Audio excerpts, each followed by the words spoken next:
extremists, and that then connects to what extremists like Osama bin Laden and Al-Qaeda do much later on, taking this concept of jihad to legitimate what they choose to do.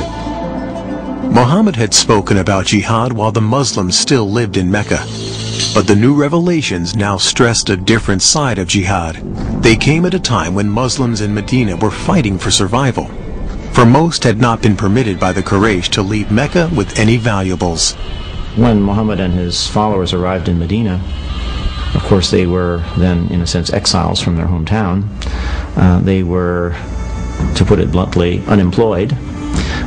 They didn't have any obvious source of support. They weren't date farmers, and all the available land in this agricultural settlement was already spoken for, so they began to make raids. God had given Muslims the order to struggle. Now God's revelations allowed that struggle to include the right to survive. And so you also see the way in which jihad then comes to be defined as the right and indeed at times the obligation of Muslims, both as individuals and of the Muslim community itself, to defend itself, to engage in defensive warfare. Armed with the Quran's approval of defending their community, Muhammad chose a traditional Arab solution: defend yourself by attacking. Muhammad would lead an army to raid the most important Quraysh caravan of the year. Muhammad's plan was to intercept the caravan as it approached the wells of Badr near the Red Sea.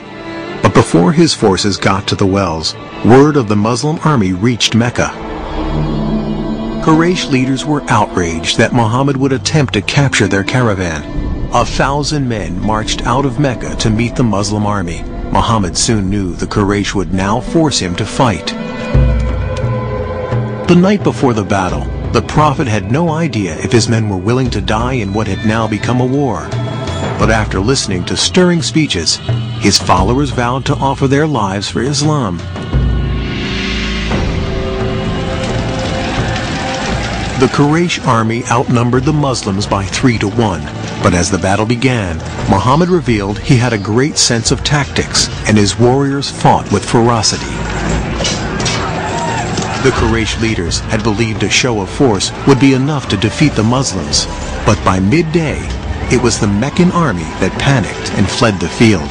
The dedication and cohesiveness of the Muslim army had saved Islam. Now Islam would reveal itself to be not only worthy of victory, but capable of compassion as well.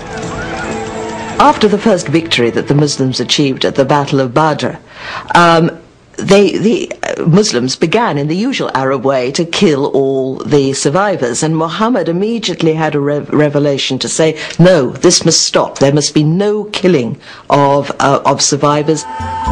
Muhammad had set his eye on a more distant goal. The Muslim warrior's enemy of today must tomorrow become his brother in faith. Say to those who are captives in your hands, if Allah findeth any good in your hearts, He will give you something better than what has been taken from you, and He will forgive you. The victory at Badr had great consequences. After the battle, converts from all over Arabia began to flock to Medina.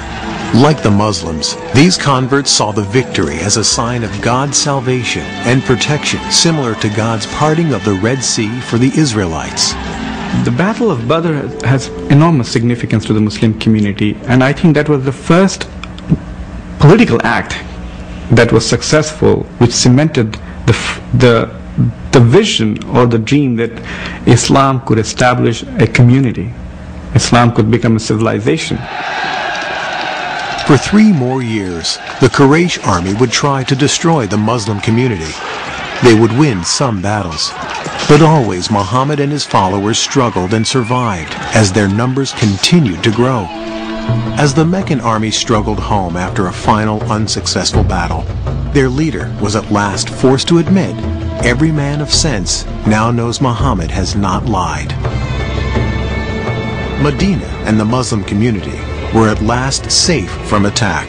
The Prophet was now poised for the final step in the pursuit of his destiny. That step would be his return to the holy city of Mecca. Muhammad's life in Medina was austere but comfortable.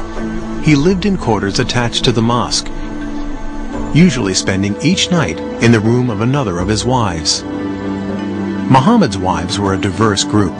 One was a Jew, another a Bedouin. One was even his cousin.